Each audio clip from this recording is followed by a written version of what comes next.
ሰላም እንደምን ቆያችሁ መታመሜን ሰምታችሁ በጣም ብዙ ሰዎች እየተጨነቃችሁ ነው መታመሜን የነገርኳችሁ እንድትጨነቁ ፈልጌ ሳይሆን እንድትጸልዩልኝ ስለሚፈልግ ነው በርግጥ አዲስ ሚዲያ ኔትወርክ ጋር በነበረን ኢንተርቪው ቆይታ ጋዜጠኛው በድንገት ሲጠይቀኝ መታመሜን ነገራችኋለሁ አሁንም ቢሆን ሁላችሁም በየእምነታችሁ እንድትጸልዩልኝ እፈልጋለሁ ህመሙ የጀመረው አሁን አይደለም ተላምደናል ዛሬ አንድ አመት ከ5 ወር አካባቢ የሚሆን ይመስለኛል ያኔ ጎፋ በመሬት ናዳ ምክንያት ወገኖቻችን በሞቱ ጊዜ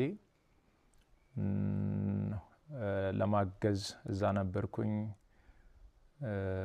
እዛ ታመምኩ ከዛ በኋላ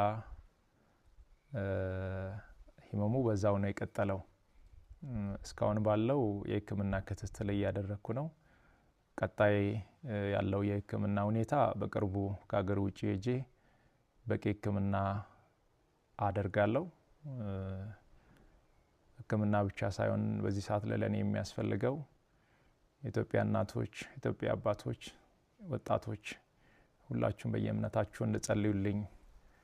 እፈልጋለሁ እኔ ወደ ህክምናው እስከሚሄድ ድረስ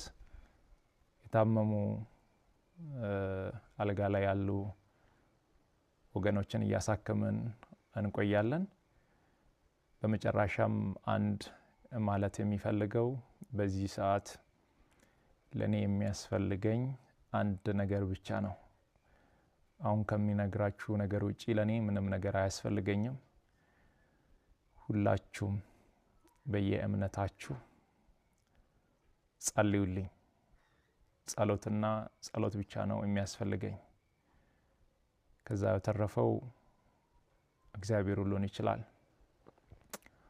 አመሰግናለሁ